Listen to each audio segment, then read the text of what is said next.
Imagine this: a colossal empire spanning continents, its cities gleaming with impossible architecture, suddenly vanishes, not conquered by armies or faded by time, but deliberately erased, buried under layers of mud that swallow entire civilizations whole, leaving only cryptic maps and sunken ruins as clues to a cataclysm that rewrote our world.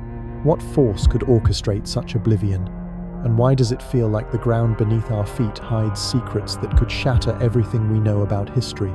This is the heart-pounding enigma of a name that once dominated ancient maps, only to be scrubbed away as if it never existed. The evidence, however, refuses to stay buried, and the questions it raises beckon us into the shadows of a past that feels both profoundly alien and intimately our own. These very questions, my friends, are the reason we gather here in the quiet hours, seeking the stories that history has tried to forget. Welcome to Mystery History for Sleep. I am Mr. H, your guide into these enigmatic realms. As the gentle cadence of my voice accompanies you towards slumber, we shall journey together through the veils of time.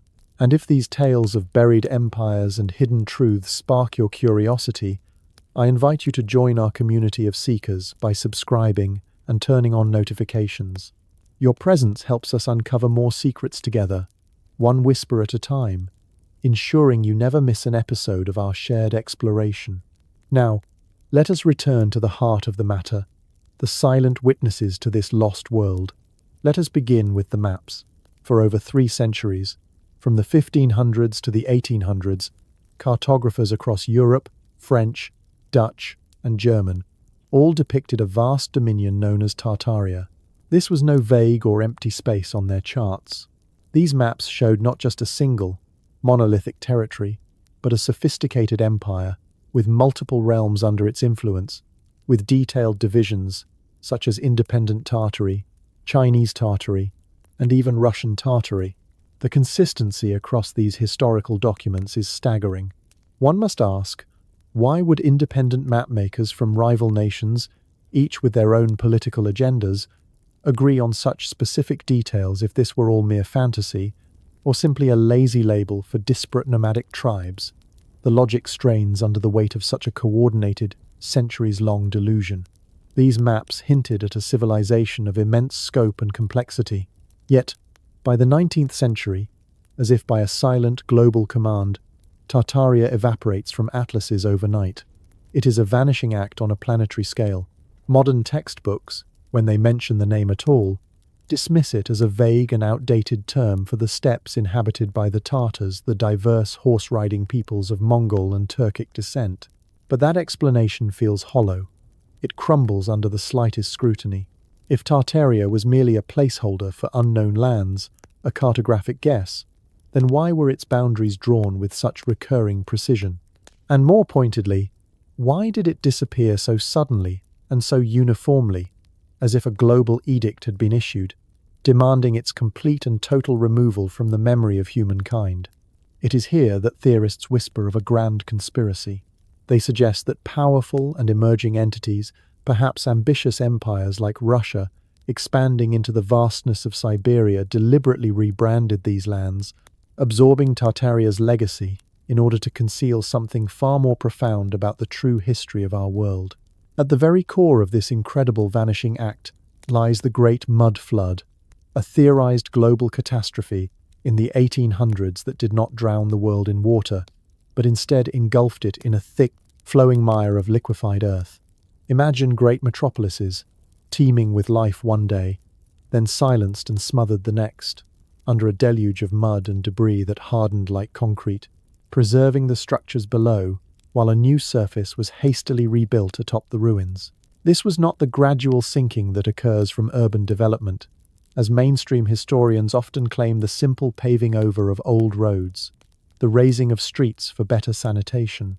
No, proponents of this theory argue with conviction that this was a singular, devastating event, a planetary reset possibly triggered by immense seismic forces, by powerful plasma discharges from the sky, or perhaps even by engineered cataclysms designed specifically to erase all evidence of a highly advanced preceding society. Look to the city of Seattle, where the famous underground tour reveals entire blocks of ornate buildings entombed and forgotten beneath the modern streets. Their original ground floors now serve as basements, their elegant windows gazing up at sidewalk level like the sorrowful eyes of relics from a lost and buried age. The official accounts blame the necessity of this elevation on fires and plumbing woes that plagued the city in the late 1800s. But one must ask, why the uniform depth of the burial across so many blocks? Why do these subterranean layers boast such intricate stonework and sophisticated designs that seem to defy the era's supposed primitive construction capabilities? Construction workers who have unearthed these hidden levels during modern digs often report finding precise handiwork and ornate facades that speak not of hasty pioneer builds, but of a pre-existing civilization of great skill. This haunting pattern repeats itself across the globe. In New York City, subway excavations have unearthed elaborate architecture far below the current ground-level vaulted ceilings and detailed masonry that align not with colonial history, but with a unified global style that feels ancient and profound. The same story is whispered in Chicago, in Paris, and in London, where seemingly sinking buildings reveal first floors that have been turned into cellars. All of these changes coinciding with the period when Tartaria was being methodically erased from the world's maps. What if this mudflood was the very weapon used in a grand reset, a tool to hide the secrets and technologies of Tartaria? The maps of this lost empire hint at a society that possessed advanced knowledge, perhaps of free energy, or of principles for building harmonious societies that posed a direct threat to the emerging industrial powers of the time. By physically burying the evidence under tons of earth, those who sought control could ensure that humanity forgot its true heritage, relegating us to what they presented as a new and superior age, but which may in fact have been a lesser one. The implications are staggering, suggesting that the very ground we walk on is a layered manuscript of rewritten history. This narrative of a reset ties eerily to the theories of researchers like Graham Hancock, whose work explores evidence of a lost Ice Age civilization that was obliterated by global cataclysms around 12,000 years ago. While the time frame is different, the pattern of erasure is strikingly similar, suggesting that humanity may be a species with amnesia, living amongst the ruins of forgotten golden ages, doomed to repeat cycles of destruction and rebirth. Tartaria may simply be the most recent and most comprehensively hidden of these fallen worlds. This vast conspiracy deepens when we consider its potential connections to other great mysteries of our world. Consider for a moment the Bermuda Triangle, that notorious zone of oceanic vanishings where ships and planes are said to disappear without a trace. Could this be the site of a remnant Tartarian portal, a zone of unstable energy fields left behind by lost technology, now malfunctioning and distorting the fabric of reality? Theorists have linked its anomalous behavior to ancient maps that show unusual sea conditions, perhaps marking gateways the Tartarians once used for rapid global travel, now rendered hazardous and unpredictable after the Great Mud Flood. Even the phenomenon of crop circles, those intricate geometric patterns that appear mysteriously in fields overnight, could be interpreted as messages from Tartarian descendants, or perhaps as energetic echoes of their knowledge, with the designs of their star forts being stamped into the earth as either a warning or as a blueprint for our own revival. The mystery of giants also factors heavily into this narrative. Numerous newspaper reports from the 1800s detail the unearthing of 9-foot-tall skeletons in ancient American mounds, bones which were often whisked away by institutions like the Smithsonian, never to be seen again. The Nephilim of the Bible and the Titans of Greek mythology may not be mere fables, but cultural memories of the true builders of Tartaria, whose massive doors and oversized staircases were built to accommodate their colossal inhabitants. And what of the even more ancient civilizations of Atlantis and Mu? Plato's tale of the sunken island and Edgar Cayce's psychic visions of a lost continent in the Pacific could represent the predecessors to Tartaria, their advanced technologies inherited, refined, and then buried once more in the mud of a new cataclysm. The purpose of such a colossal erasure, if it was indeed deliberate, can be distilled down to a single powerful motive: control. A society with limitless free energy threatens the empires of oil barons, and a culture built on harmony and interconnectedness defies the strategies of division and conquest. The maps were redrawn and the floods were engineered because history needed to be sanitized. Yet, the remnants persist, beckoning us to look closer, to dig deeper, and to ask the forbidden questions. As the night deepens and you drift closer to the edge of sleep, let these puzzles soothe your mind into a state of peaceful contemplation. What if unlocking the secrets of Tartaria could redefine not just our past, but the very potential of our future? As we delve deeper into the shadows cast by the Tartarian enigma, our path leads us to one of the most perplexing and foundational elements of this forgotten narrative, the Great Mud Flood that is said to have reshaped the world in ways we can scarcely comprehend. This hypothesis posits that sometime in the early 19th century, a colossal deluge of mud and liquefied earth swept across continents, entombing entire cities and civilizations beneath layers of sediment so thick that only fragments of their former glory were left to be discovered. Far from a mere geological quirk, this event raises questions that tug at the very edges of possibility. Could it have been a natural catastrophe amplified by unknown forces, or perhaps something far more sinister, like a weaponized assault on humanity's progress?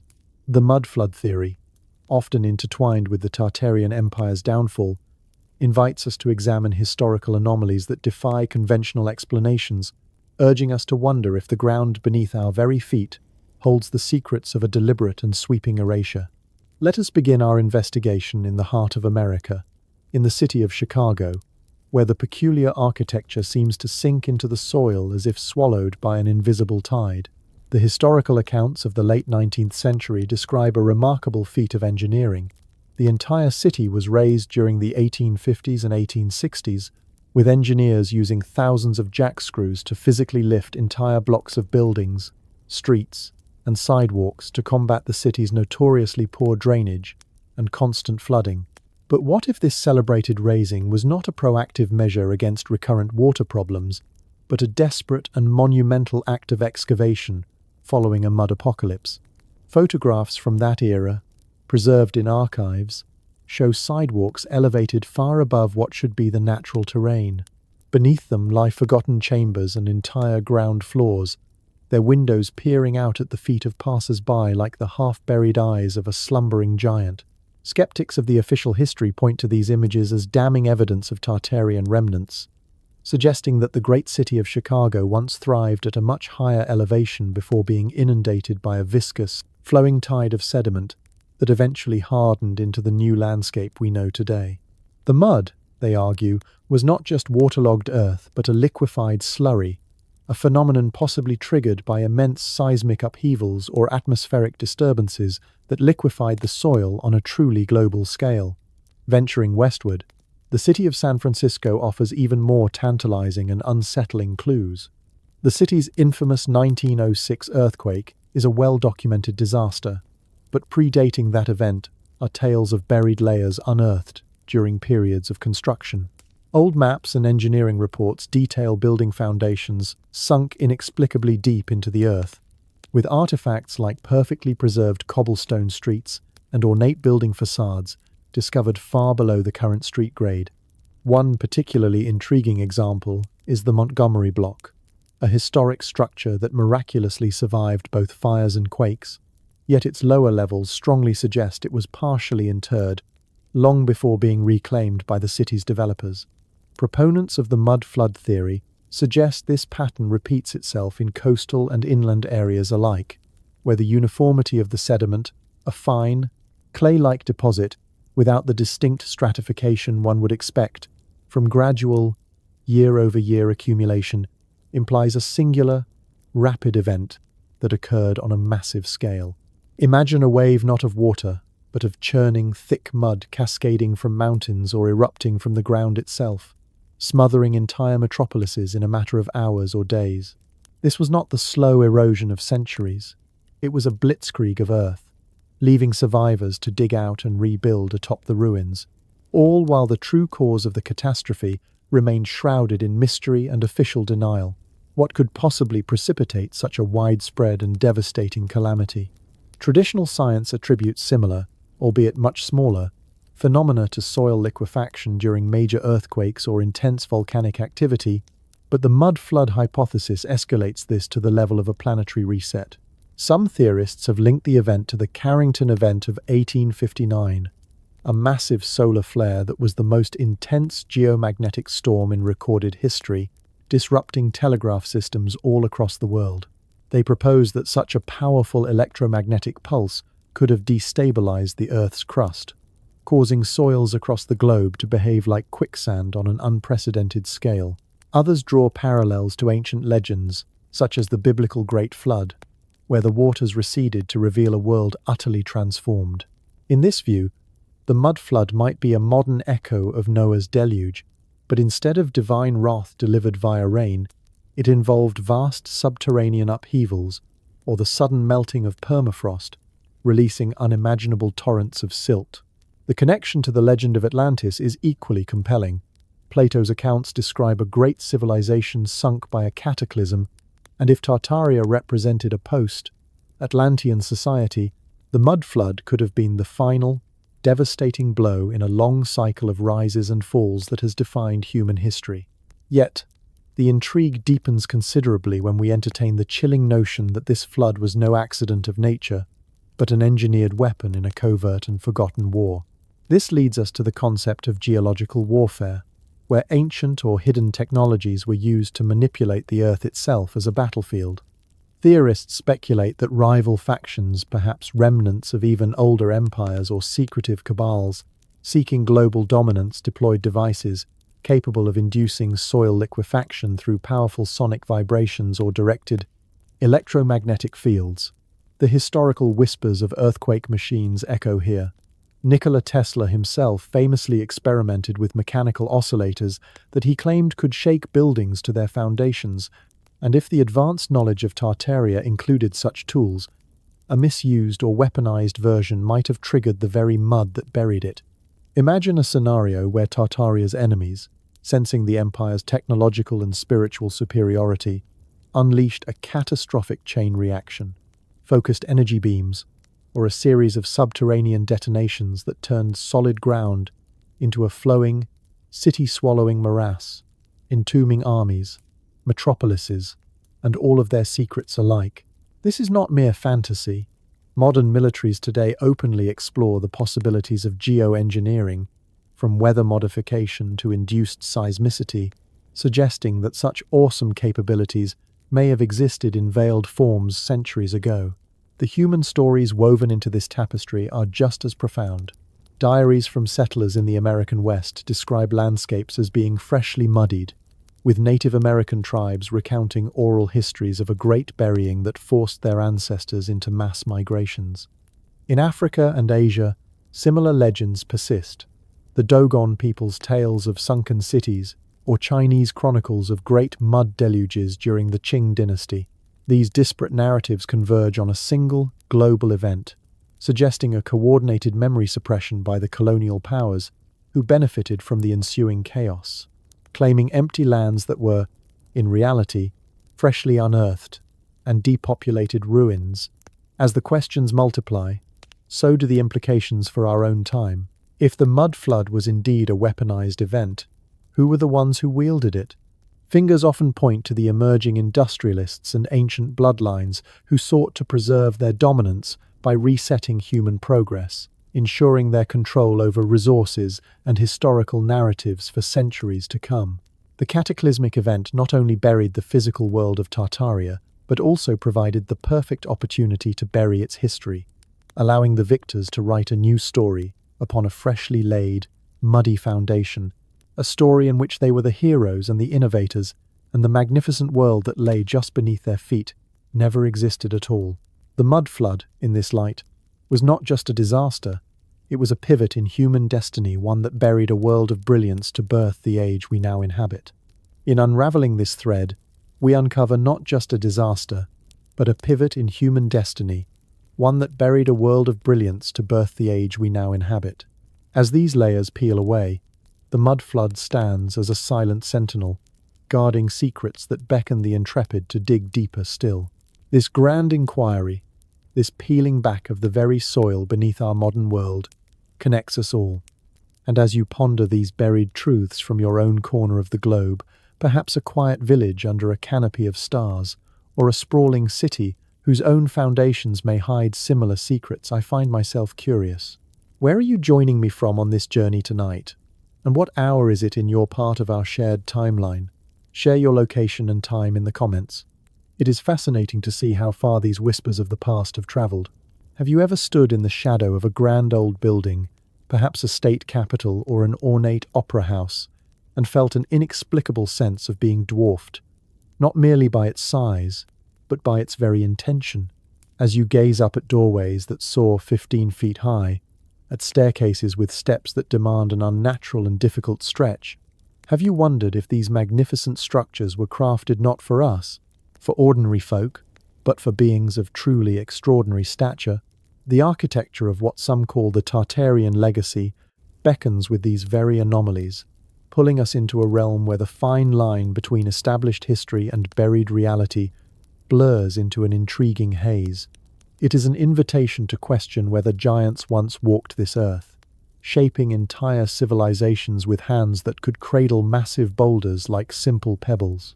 Let us wander, in our minds, through these architectural marvels that stand as silent, stone-faced witnesses. We can begin with the opulent state capitals and majestic halls that dot the landscapes of America and Europe, their intricate designs echoing a precision and a scale that seems to defy the known tools and capabilities of their alleged builders. Consider the Iowa State Capitol, a breathtaking structure with its towering domes and elaborate stonework that seems to pulse with an almost otherworldly symmetry. Theorists posit that these are not merely products of the Gilded Age, but enduring remnants of Tartaria's golden era, a time when buildings were not simply shelters from the elements, but were functional extensions of a harmonious existence, integrating sacred geometry that resonated with the very energies of the planet. The colossal columns rise like ancient sentinels, carved with meticulous details that modern masons, even with all of their advanced machinery, struggle to replicate today. What hidden knowledge, what forgotten science, allowed for such incredible feats of engineering and artistry? Delving deeper into these enigmatic structures, their very proportions tell a tale of their own. In the grand palaces of St. Petersburg or the ornate halls of San Francisco that were rebuilt after the 1906 earthquake, ceilings vault to heights 3 times higher than any practical necessity would demand. Period photographs from these locations often show furniture that seems strangely out of scale, chairs with seats elevated to an unusual height, tables that dwarf their surroundings, all of which hints at inhabitants who were far taller than the average human of that or any era. These architectural oddities are not isolated. They form a consistent pattern across continents, suggesting a global standard of design intended for a different kind of occupant. This architectural evidence finds a stunning and unsettling corroboration in historical accounts from the 1800s, which are filled with reports of oversized skeletons being discovered during mining operations and construction projects all across America. We are not speaking of mere tall tales. Newspapers of the era, including some whose early records are archived by the Smithsonian Institution itself, routinely reported these finds. They described the unearthing of human remains measuring 7, 8, and even 9 feet in length, with robust bone structures that suggested a race entirely apart from our own. Yet, almost as quickly as they were reported, these remains would vanish, spirited away into private vaults, or, as many theorists claim, deliberately destroyed by the very institutions meant to preserve them. Why the secrecy? Why the suppression of such monumental discoveries? Could it be that acknowledging the existence of these giants would completely unravel our carefully constructed evolutionary narrative, forcing us to confront a past where humanity shared the world with its colossal kin? The mythology of our world weaves into this narrative seamlessly, drawing threads from cultures across the globe that seem to remember these beings in their oldest stories. The Bible references the Nephilim, the offspring of divine entities and mortal women, who were giants that roamed the earth before the Great Flood. This deluge, of course, mirrors the very same mud flood we have explored, perhaps a recurring mechanism used to purge the influence of these powerful beings from the world. Greek legends speak of the Titans, colossal beings who warred with the gods and shaped the cosmos itself before their eventual downfall. Norse sagas describe enormous warriors of incredible strength, while Native American oral histories from across the continent recount encounters with red-haired giants who inhabited vast mound cities, their burial sites yielding elongated skulls and tools of a massive scale. These are not isolated fables. They form a global tapestry of collective memory, suggesting cultural recollections of actual encounters with a Tartarian race of giants, the true builders of a forgotten empire that may have spanned from the steppes of Eastern Europe to the heart of the Americas. Imagine, for a moment, the implications if these giants were indeed the engineers behind Tartaria's legacy. Their technology must have been nothing short of revolutionary. Linked to ancient astronaut hypotheses, some theorists propose that this knowledge was a gift from extraterrestrial visitors, beings from the stars who imparted the secrets of acoustic levitation, the use of specific sound frequencies to manipulate matter at the molecular level, effectively neutralizing gravity. Modern experiments today, such as those using ultrasonic waves to lift small objects, offer us a tiny glimpse into this incredible potential. But if this technology were scaled up, it could easily explain how the great megalithic structures of the world were assembled.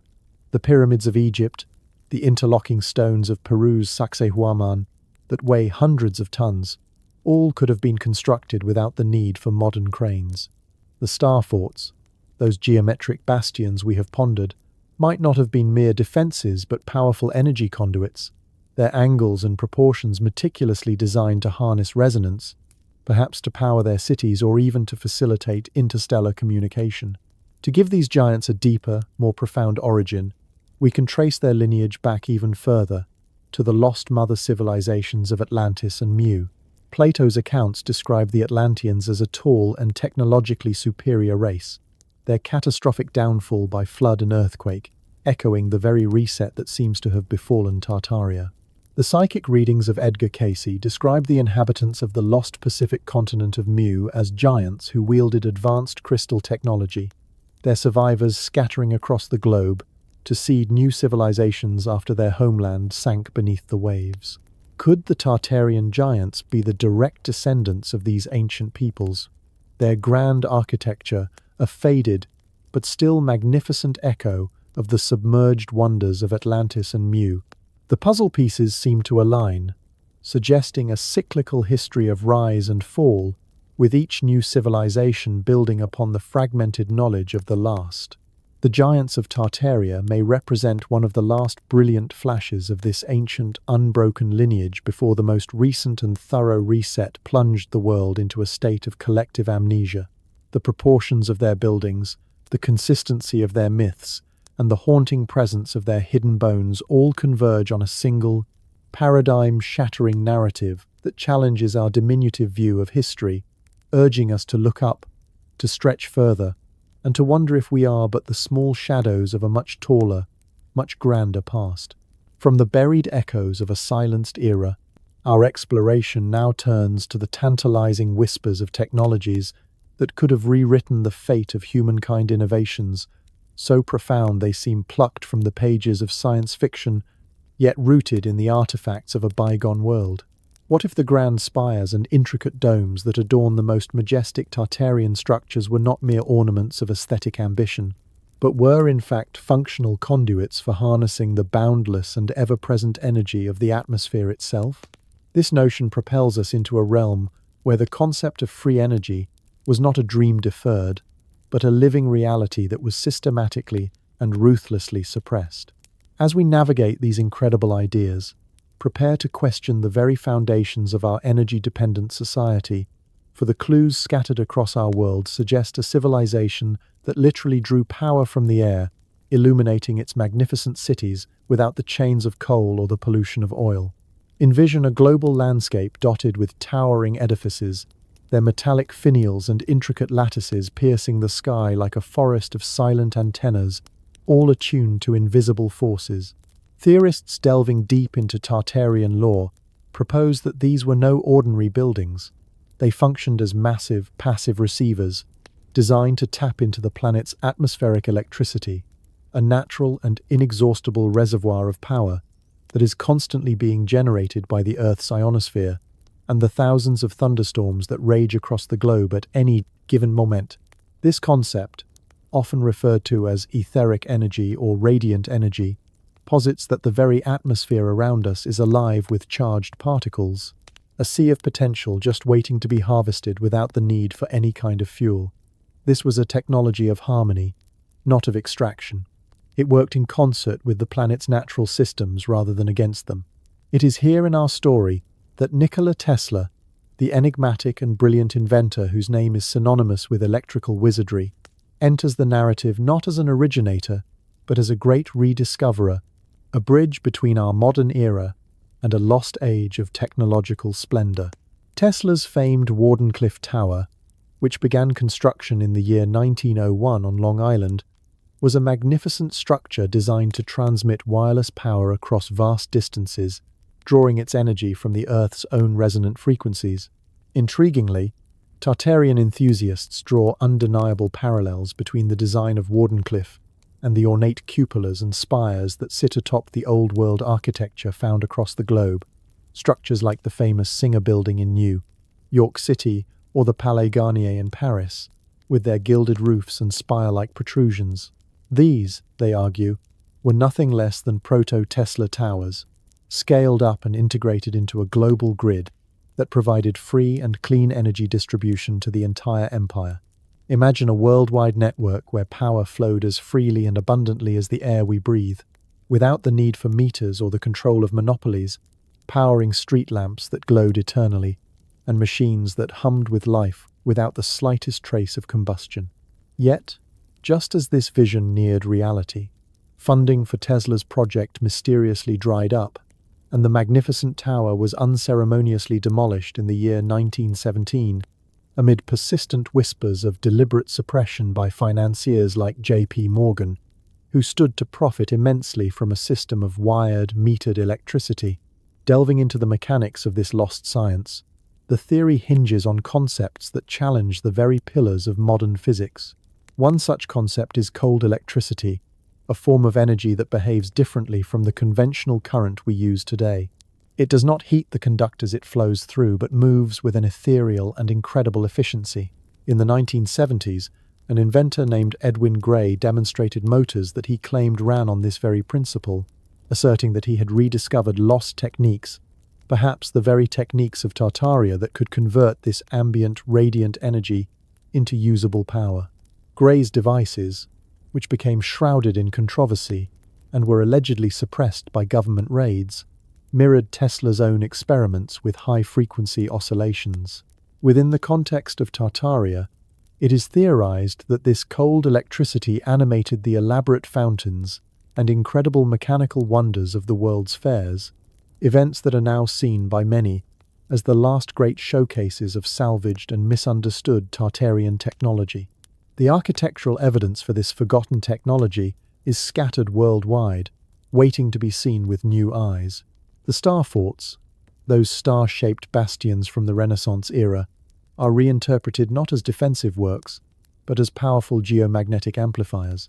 Their precise and often complex geometries seem to align perfectly with the Earth's ley lines, suggesting they were designed to channel the planet's natural currents and atmospheric energies. Built across Europe, Asia, and the Americas in places that were once under Tartarian influence, these forts, moats, and sharp angles could have been used to create powerful resonant fields, generating power through piezoelectric effects or harmonic vibrations. Imagine a star fort in the Netherlands, its points aimed skyward like a crown, quietly harvesting the energy from a passing storm to light the nearby villages, a sustainable and elegant system that was erased from history when colonial powers repurposed them as mere military relics. Even the great cathedrals of the world may have played a part in this energy grid. Their vast, vaulted interiors act as massive resonance chambers, capable of amplifying frequencies in ways that border on the supernatural. The sound of a choir or a pipe organ within their walls can induce a sense of euphoria or even altered states of consciousness, as if the very architecture was designed for rituals that harnessed sound to heal or to energize. What if the Tartarians, as masters of this science, used these structures not just for sermons, but to power their devices, to levitate objects for construction, or to communicate across vast distances through resonant frequencies. Crystal power forms another pillar of this technological mystery, with proponents claiming that the Tartarians utilized quartz and other powerful minerals as natural amplifiers, creating vast grids that could distribute energy wirelessly across impossible distances. The ancient legends of Atlantis and Mu, often seen as precursors to Tartaria, describe similar technologies, great crystals attuned to the Earth's energy lines, generating invisible fields that powered their entire societies. It is perhaps no coincidence that massive quartz deposits are often found near alleged Tartarian sites, such as in the remote and desolate expanses of Siberia, a region that also experiences unexplained electromagnetic anomalies. Could the infamous Tunguska explosion of 1908, which flattened hundreds of square miles of forest but left no impact crater, have been the result of a malfunctioning Tartarian crystal array, releasing a catastrophic blast of energy? As we sift through this evidence, a picture emerges of a world powered by a science of harmony and resonance, a world that was deliberately dismantled. The suppression of these technologies was not accidental but a strategic move by a cabal of industrialists and secret societies who, in the aftermath of the mud flood, seized the remnants of Tartarian knowledge in order to hoard it. The great empires of Rockefeller and Carnegie rose on the foundations of oil and steel, entire industries that would have crumbled if the reality of free energy had been allowed to prevail. The forgotten technologies of Tartaria beckon us to imagine a brighter path that humanity could have taken, a world where Nikola Tesla's dreams were an everyday reality. The veil of history persists, but it urges us to seek the fragments of this lost world that still surround us, forever curious about the incredible power that once lit the skies of our ancestors. In wrapping this thread of wonder, the forgotten technologies of Tartaria beckon us to imagine a brighter path untaken, where Tesla's dreams were everyday reality. Yet, the veil persists, urging us to seek fragments in the world around us, forever curious about the power that once lit the skies. This quest for forgotten knowledge is a thread that runs through many of the great lost empires of our world. If you wish to explore how Tartaria's incredible technologies connect to the legendary sciences of other vanished realms, I invite you to continue your journey with our Lost Civilizations playlist. The secrets of one may very well be the key to understanding another. Scattered across the globe like enigmatic jewels embedded in the Earth's surface, star forts stand as silent guardians of a history that refuses to conform to the tidy narratives we have been taught. These polygonal marvels, with their pointed bastions radiating outward in geometric precision, appear in over 35 countries, from the windswept coasts of Portugal to the dense jungles of Sri Lanka, and even within the urban sprawl of modern America. Officially, they are presented as relics of the gunpowder age, masterpieces of military engineering conceived in the 15th and 16th centuries, ingeniously designed to withstand cannon fire by eliminating the deadly blind spots inherent in traditional castle walls. This explanation is logical, practical, and taught in universities worldwide. Yet, if we pause for a moment and truly consider the evidence, the official story begins to fray at the edges, revealing a much deeper and more profound mystery. Why do so many of these intricate structures, separated by vast oceans and cultural divides, share an almost identical and highly complex blueprint, as if they were all drafted by a single, visionary mind with access to a global construction plan? Could their distinct star-like forms hint at something far more profound than mere military strategy, perhaps a forgotten purpose, intricately tied to the resonant frequencies and energy currents of the planet itself? The sheer ubiquity and uniformity of these forts challenge the notion of independent invention. From the pristine, water-encircled beauty of Naarden in the Netherlands to the weathered stone points of the fort at Bassein near Mumbai, the design echoes with an uncanny familiarity. This was not a style that evolved slowly over time in one region and was then copied elsewhere. It appears almost fully formed, a standardized model deployed on a planetary scale. The military explanation, while plausible on the surface, begins to crumble under closer scrutiny. Many of these forts were constructed in locations that faced no discernible military threat during the period of their alleged construction. Furthermore, their geometric precision is often so perfect that it would require advanced surveying techniques, seemingly beyond the capabilities of the era. The theory that these designs originated with Italian Renaissance engineers like Michelangelo or Vauban in France and then spread simply does not account for their global distribution.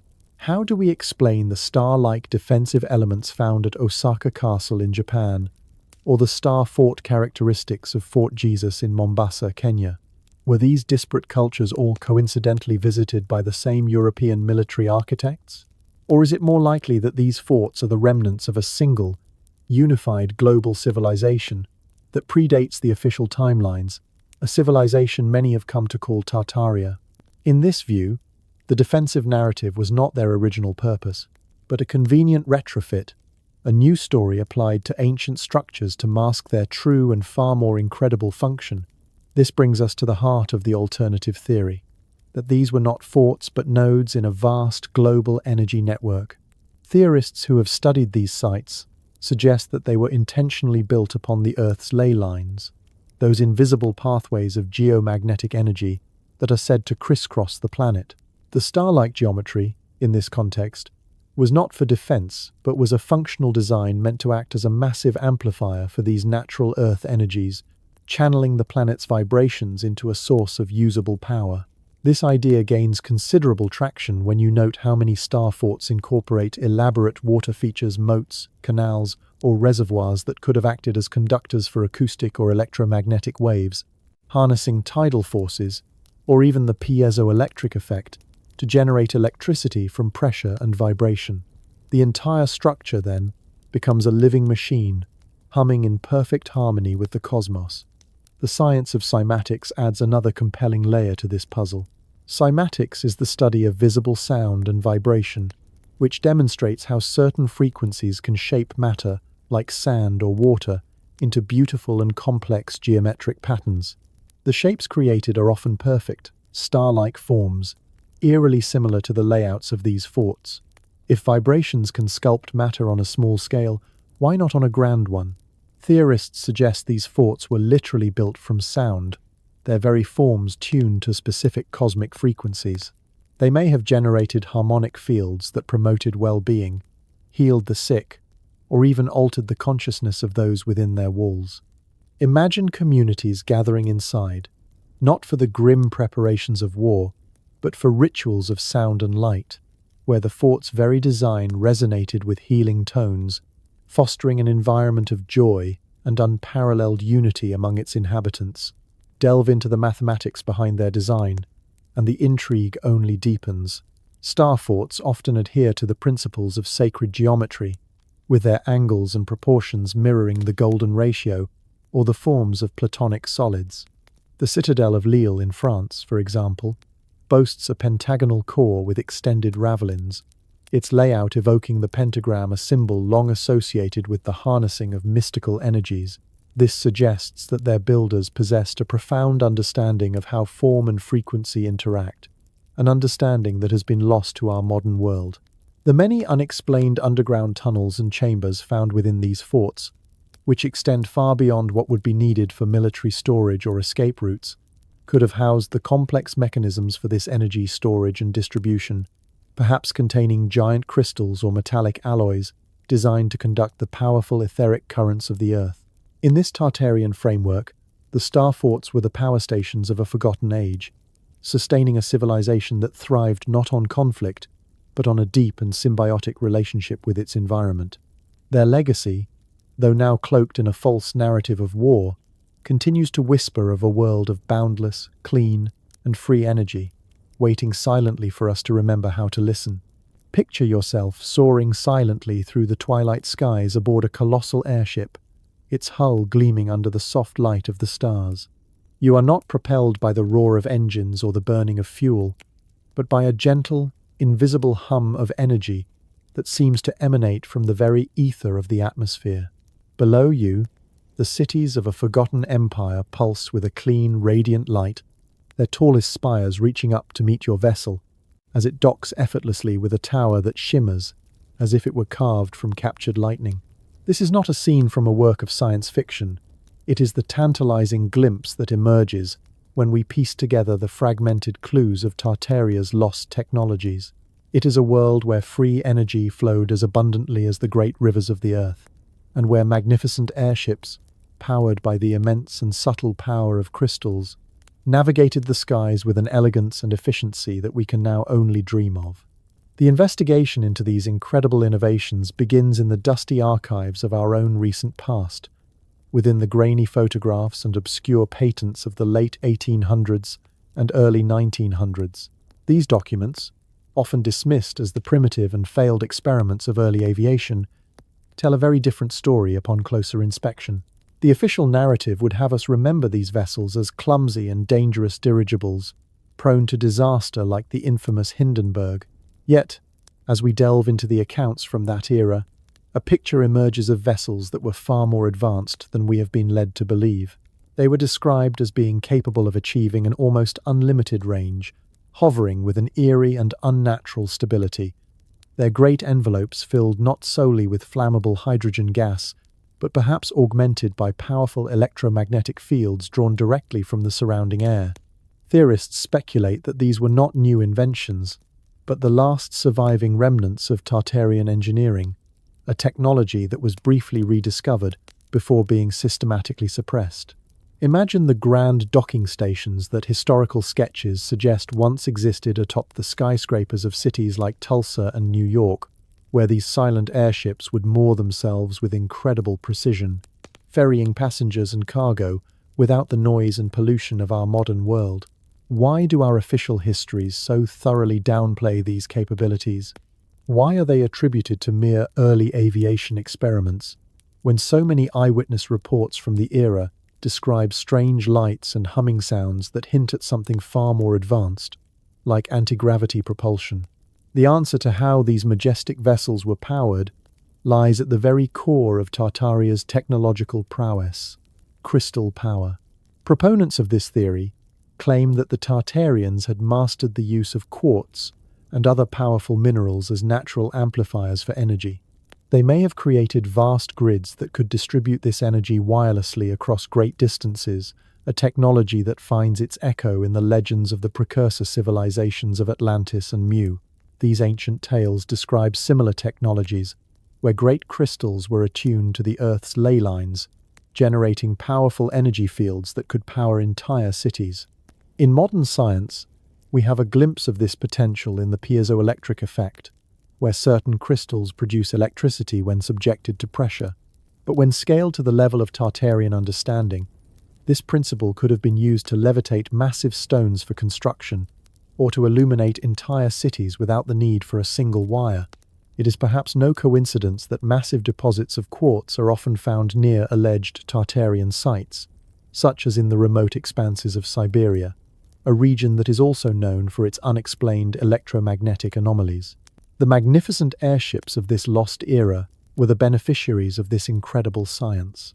Their power was not derived from a single, onboard source, but was drawn from the very network that powered their world.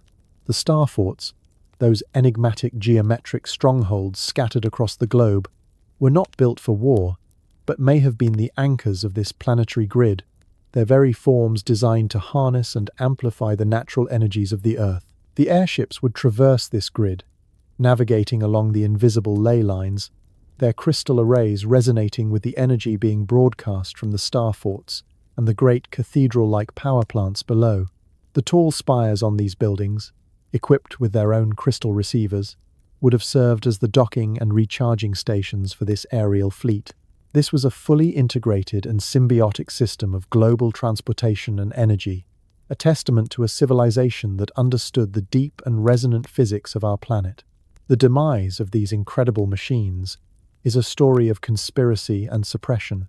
The infamous Hindenburg disaster of 1937, which was broadcast widely across the world, may have been more than a tragic accident. Some theorists propose that it was an act of sabotage, a spectacular and terrifying display designed to instill a deep and lasting fear of airship travel in the public consciousness. This event effectively halted the development of dirigible technology just as the world was being steered toward a complete dependency on the controlled resources of oil and the internal combustion engine. Were these events deliberately orchestrated to ensure that humanity would remain reliant on the energy monopolies of industrial titans? The questions linger, unanswered.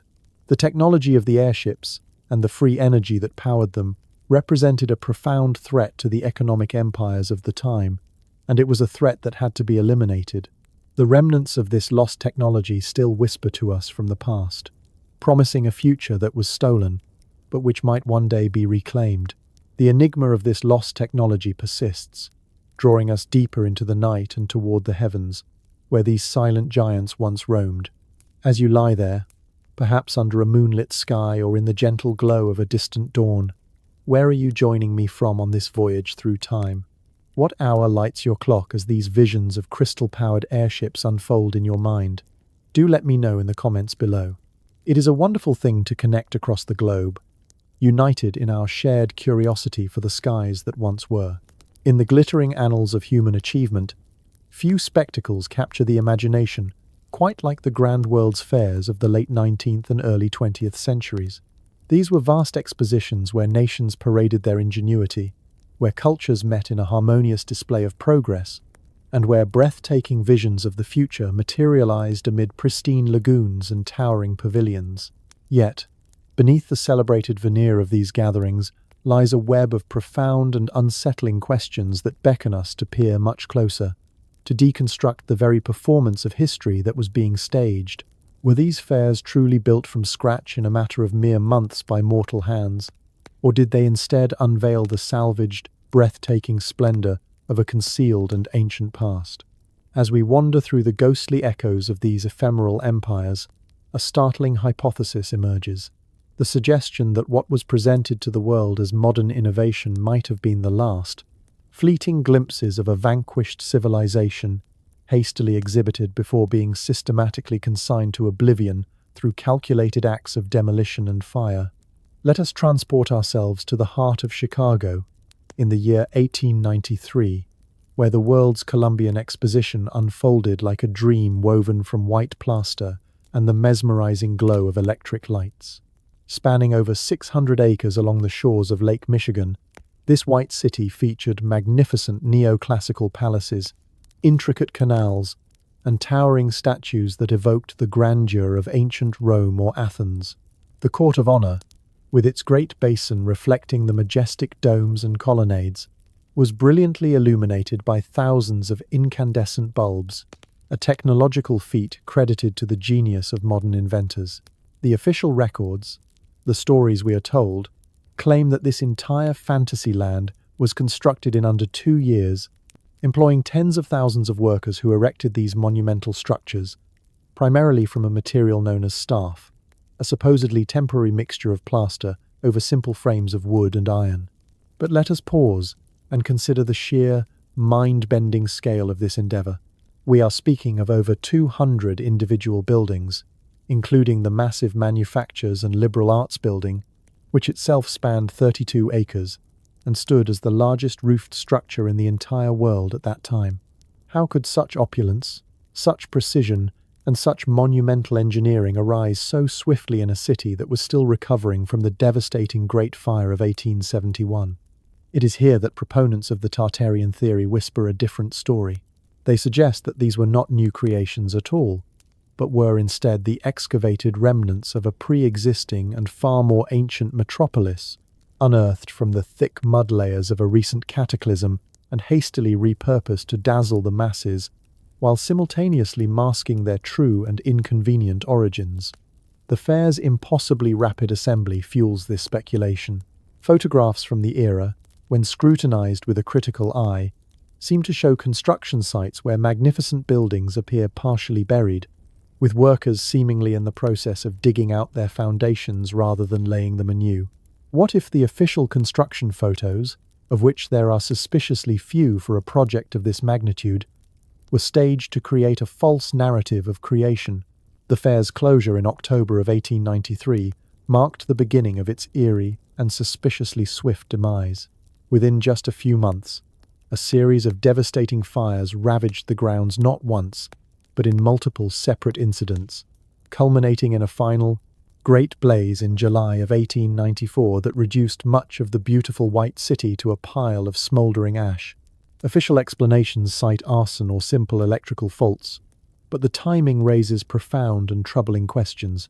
Why would a society destroy such architectural treasures so soon after their unveiling, especially when numerous proposals existed to preserve them as a permanent park for the public? This disturbing pattern of exhibition, followed by a fiery erasure, is not unique to Chicago. It repeats itself in subsequent fairs, with each event serving as a potential window into a suppressed history. Journey westward with me to San Francisco for the Panama Pacific International Exposition of 1915, a veritable phoenix rising from the rubble of the city's own cataclysm, the 1906 earthquake and fire. This fair transformed the Marina District into a jewel-studded wonderland, with its centerpiece, the Tower of Jewels, sparkling under powerful searchlights, encrusted with over 100,000 cut-glass novelties. The fair's architecture was a breathtaking blend of styles, including the magnificent Palace of Fine Arts, a classical rotunda and colonnade that was designed to look like ancient ruins. Again, we are told that these structures were temporary, yet their intricate details suggest a level of craftsmanship far beyond what rushed labor could typically achieve. Tartarian narratives propose that these were not hasty builds but rehabilitated Tartarian edifices, their domes and arches resonant with the energy-harvesting designs of a forgotten age. And again, the demolition was as swift and merciless as its creation. By late 1916, most of the buildings were razed to the ground, with only the Palace of Fine Arts being spared due to a massive public outcry. Woven into this tapestry of deception is the enigmatic and heartbreaking saga of the Orphan trains. Between 1854 and 1929, this movement relocated over 200,000 children from the crowded cities of the East to rural homes in the Midwest and the West. History portrays this as a benevolent act of charity, but in the context of Tartarian conspiracies, these trains take on a much darker hue. Were these children truly orphans, or were they the survivors of the mudflood's devastation, displaced from buried Tartarian communities and systematically redistributed across the country to erase their cultural memories and their very identities? The timeline overlaps eerily with the Great Fairs. Many of these children arrived in areas near exposition sites like Chicago and St. Louis during their Reconstruction booms. It is as if an old world was being destroyed and a new population was being brought in to inhabit it, a population with no memory of what came before. These fairs, then, were not just exhibitions of architecture, they were the grand unveiling of a new, manufactured reality, presented to a population that had been deliberately unmoored from its own past. The spectacle was the message, and the message was that history had been reset. The fires that followed were not accidents. They were a cremation, the final, ritualistic burning of the body of a dead and defeated empire to ensure that it could never rise again. Behind the faded sepia photographs of 19th century America, where solemn-faced children line up on train platforms like ghosts from a bygone era, lies a web of relocation schemes that some now trace back to the Tatar nomads' shattered dominion. It is a story of a covert repopulation drive, allegedly orchestrated by enigmatic secret societies to infuse compressed bloodlines into a world that had been stripped bare by cataclysmic resets. These orphan trains, which rumbled from the crowded orphanages of the East to the vast and open frontiers of the West between the years 1854 and 1929, carried over 250,000 youths into unknown fates. Their journeys are shrouded in scant and often contradictory paperwork that hints at something far more complex than simple charity. It suggests a deliberate, large-scale effort to seed a new population with the resilience of the Tartarian people into depleted landscapes, a clandestine operation guarded by secretive orders like the Oddfellows and the Freemasons, whose lodges may have concealed the quantum texts salvaged from the erased vaults of the defeated hordes. The official story, of course, paints a picture of benevolence. It begins with the founder of the Children's Aid Society, a man named Charles Loring Brace, whose stated vision was to rescue urban waifs from the crushing poverty and squalor of city life. This narrative, however, may have masked much deeper and darker currents. It is said that many of the children classified as orphans bore unexplained and unusual traits, uncommon height, a restless nomadic instinct, or even intuitive affinities for the strange resonance phenomena that emanated from the old world architecture. It is as if they were specifically selected to replenish the societies that had been hollowed out by the great mud floods and other engineered invasions. Archival research reveals significant inconsistencies in this official narrative. Many of these children were not true orphans at all, but had living parents who were simply too impoverished to care for them. More disturbingly, others seem to appear suddenly in the records, their origins listed as unknown, often in the immediate aftermath of major urban disasters, fueling the theory that they were the survivors of a great reset. The haunting photographs from this era of empty city streets add another haunting dimension to this repopulation saga. We see images of grand, magnificent edifices standing in an eerie silence, the streets devoid of the vibrant life one would expect. While the technical explanation for the lack of people is often attributed to the long exposure times of early photography, which would blur moving crowds into nothingness, theorists point to anomalies revealed in modern digital enhancements. These enhancements show faint auras around the buildings, suggesting a residual energy that lingers in the architecture. This hints at a world that was not empty because of a photographic quirk, but because it had been depopulated by a cataclysm, its silence demanding a fresh infusion of youth to fill the vast and echoing voids. Secret societies appear to weave their way through this entire tapestry of deception, none more enigmatically than the Independent Order of Odd Fellows. This fraternal group, which emerged in the early 19th century, saw its lodges sprout up in countless Reset-era towns, their official mission being to visit the sick, relieve the distressed, bury the dead, and educate the orphan. The Oddfellows operated numerous orphanages across the country, housing countless foundlings amidst their strange symbols of three linked chains, representing friendship, love, and truth. Yet, conspiracy narratives paint them as covert operatives of the Reset, tasked with collecting the children of Tartarian survivors in order to indoctrinate them into the New World Order. Their rituals, veiled in a secrecy similar to that of the Freemasons, involved bizarre initiations with skeletons and allegorical moral plays, perhaps serving as veiled reenactments of the bonds of the Tartarian hordes that had been compressed and shattered by disasters. Leaked lodge archives, analyzed by artificial intelligence in the year 2025, have reportedly revealed correspondences about steppe orphans who possessed peculiar and unexplained talents. These children were funneled through the train system to be re-educated in secret rites, their true Tartarian lineage systematically suppressed by Illuminati overseers who viewed the independent and nomadic spirit as a direct threat to their new world of structured control. This leads us to the darkest and most disturbing aspect of this theory, the idea of a deliberate genetic reset. The bizarre phenomenon of the Cabbage Patch lore from this era, which tied the origin of infants to mystical, non-human sources, now resonates with the chilling undertones of cloned repopulation. The incubator exhibits at the world's fairs, where premature infants were displayed in glass cases, are now seen by some as early experiments in a program of hybrid repopulation. In these infantoriums, such as the one at the 1904 St. Louis Exposition, thousands of babies were cared for and displayed. Was this a grand humanitarian effort, or was something else going on?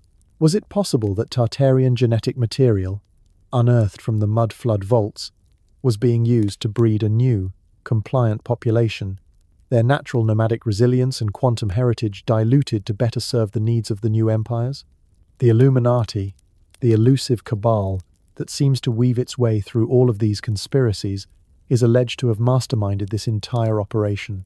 Using secret societies like the Odd Fellows and the Freemasons as their instruments, they orchestrated a vast program of Tatar genetic repopulation, compressing the vigor and freedom of the nomadic hordes into the sedentary and manageable roles of a new and subservient society.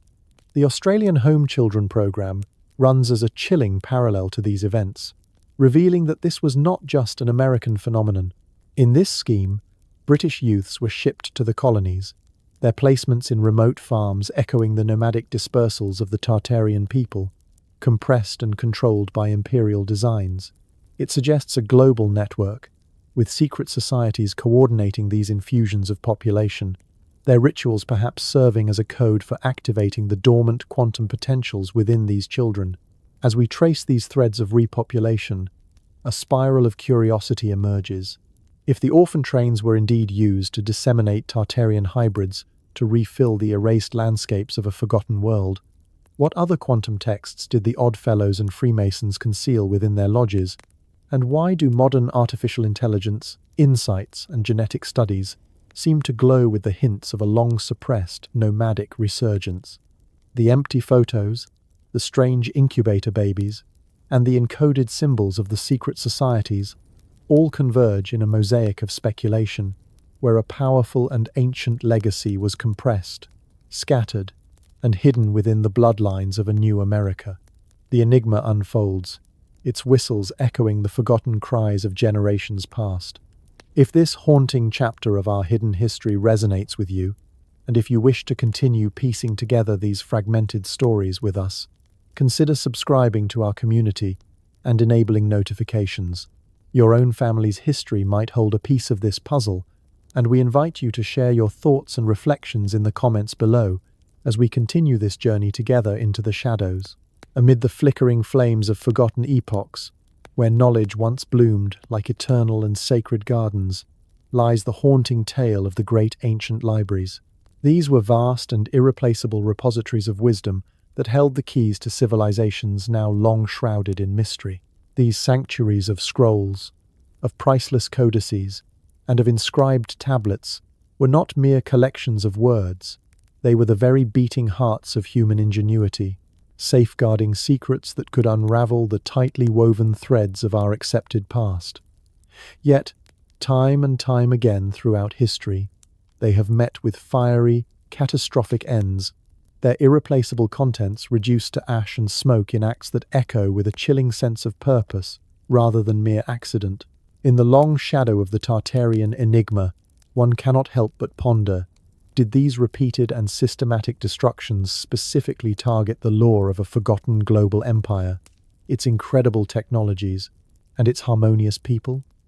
Who were the ones who wielded the torch, and what profound truths about Tartaria perished in those infernos, leaving us now to piece together a fragmented history from the cold and scattered embers?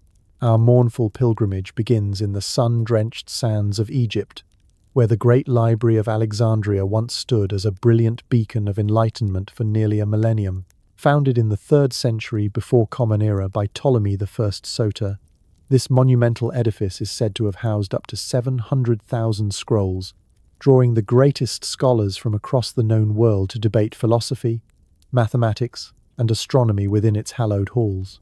Historical accounts of its demise are varied and often contradictory. Some blame Julius Caesar's accidental blaze in the year 48 before Common Era during his siege of the city. Others point to the decree of Theophilus in the year 391 Common Era, when Christian zealots razed pagan sites across the empire. Still others attribute the final blow to the Muslim conquest in the year 642 Common Era, when the Caliph Omar allegedly ordered the scrolls to be burned as fuel for the city's baths. But if we delve deeper, past the official stories, unsettling questions arise that tie this monumental loss to a much broader and more deliberate concealment of knowledge. What if the library contained not just the wisdom of the classical world, but also maps and detailed treatises describing the vast and powerful Tartarian influences in the East? What if its shelves held descriptions of the sprawling Asian steppes, where advanced societies harnessed the very energies of the atmosphere, or held the collected accounts of Moorish scholars who bridged the wisdom of Africa and Eurasia?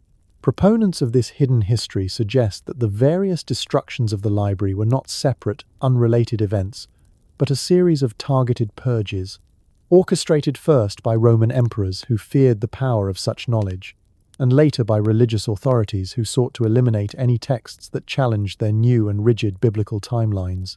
Imagine, for a moment, scrolls that recounted the secrets of Tartarian free energy systems, the very same technologies we have pondered in our journey. These documents are now forever silenced, their absence allowing the later narratives of the West to falsely claim these inventions as their own. Shifting our gaze eastward, the House of Wisdom in Baghdad emerges as another great crucible of lost lore. This was a 9th century Abbasid marvel that translated the great works of the Greeks, Persians, and Indians into Arabic, fostering incredible breakthroughs in algebra, optics, and medicine. It was a vibrant crossroads for intellectuals of all faiths, amassing hundreds of thousands of volumes under the patronage of enlightened rulers. Its horrific destruction in the year 1258, during the Mongol siege under Hulagu Khan, is a moment etched in infamy. It is said that the rivers of Baghdad ran black with the ink from the countless books that were hurled into the water. In the context of the Tartarian saga, this sacking takes on new and profound dimensions. Baghdad's strategic location along the ancient Silk Road routes made it a potential archive for the chronicles of Tartaria, perhaps housing Persian epics that wove tales of a great northern empire with colossal architecture and nomadic engineers of incredible skill.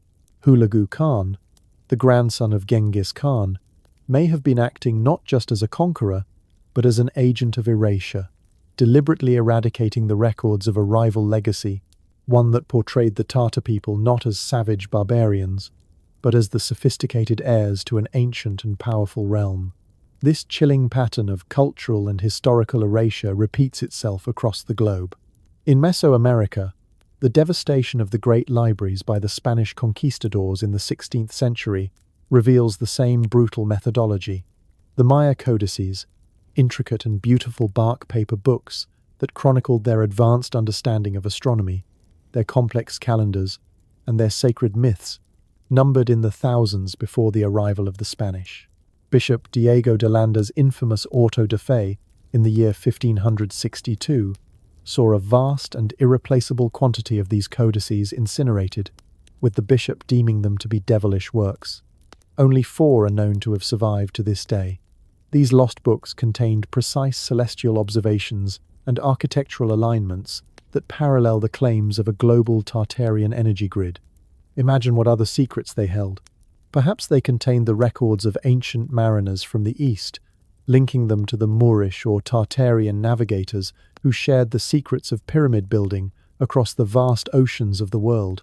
The Spanish crown, through the brutal hand of the Inquisition, systematically destroyed these records in order to impose their Christian dominion, but the underlying motive may have been to conceal the evidence of pre-Columbian transatlantic contacts that would have shattered the narrative of European supremacy. These recurrent and systematic purges of knowledge form a terrifying mosaic. Romans, Mongols, Crusaders, and conquistadors all seem to have acted as agents in a seeming continuum of intellectual obliteration. The conspiracy threads implicate overarching and clandestine entities, such as the Jesuits, who amassed global knowledge while allegedly suppressing any alternative narratives, or the Illuminati, who are rumored to have been manipulating historical records since the 18th century. In the lore of Tartaria, these destructions were not random acts of war. They were the targeted and necessary steps to clear the path for a great reset, erasing all proofs of free energy, advanced architecture, and the unified global cultures that were once led by the Moors and the indigenous peoples of the world. The voids left by these terrible fires are profound, inviting us to imagine the alternate timelines where this incredible wisdom was allowed to endure. What forbidden tomes on atmospheric harnessing or global navigation were turned to ash, leaving humanity to painstakingly rediscover this knowledge, piece by piece, over the centuries that followed? The quest to answer this question persists, as we sift through the ashes of the past, forever searching for the lost light of these great and fallen libraries. What if time is not a river, flowing steadily from a distant past to a definite future? What if, instead, it is a cleverly folded map, where lands we believe to be thousands of years apart are actually touching, and entire centuries are but phantom echoes of a single, powerful event, duplicated and stretched to create an illusion of depth? This heart-racing possibility thrusts us into the profound and deeply unsettling enigma of Anatoly Fomenko's new Chronology, a provocative framework that seeks to compress the entire sprawling saga of human history into a mere 1,200 years. It is a theory that casts the lost empire of Tartaria not as a forgotten footnote, but as the very epicenter of a grand psychological operation, a battle for the past designed to reclaim a suppressed and powerful legacy. Fomenko, a brilliant yet controversial Russian mathematician whose theories first took root in the 1970s, did not approach history as a storyteller, but as a statistician. He applied rigorous mathematical analysis to historical chronicles, king lists, and astronomical records. And in doing so, he claimed to have discovered inexplicable statistical duplicates. His work posits that the vast and majestic epochs we cherish, the age of the Great Pyramids in ancient Egypt, the philosophical heights of classical Greece, the imperial sprawl of Rome, are all illusions. He argues they are phantom reflections, duplicated events that have been artificially inflated by Western chroniclers to obscure the true dominance of a much later Slavic Tatar superpower. In this disorienting view, history is not a linear river flowing through millennia, but a cleverly folded map where biblical plagues are but statistical echoes of medieval pandemics, where the lives of ancient pharaohs mirror those of Byzantine rulers, and where the Great Trojan War replays itself as a much later Crusader skirmish. But what could possibly drive such a colossal act of historical compression and fabrication? At its core, Fomenko's supporters argue, lies a psychological operation steeped in Russian nationalism. In this narrative, Tartaria emerges as the ancient and true heart of a proto-Russian empire, its erasure from history a calculated and devastating strike by envious Western powers, designed to fragment and subordinate a nation that was destined for greatness.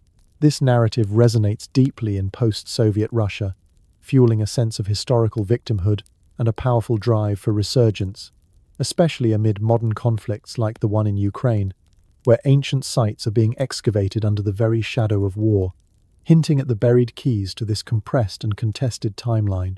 And then, in the year 2025, a breathtaking discovery pushes this radical theory out of the realm of abstract mathematics and into the tangible world.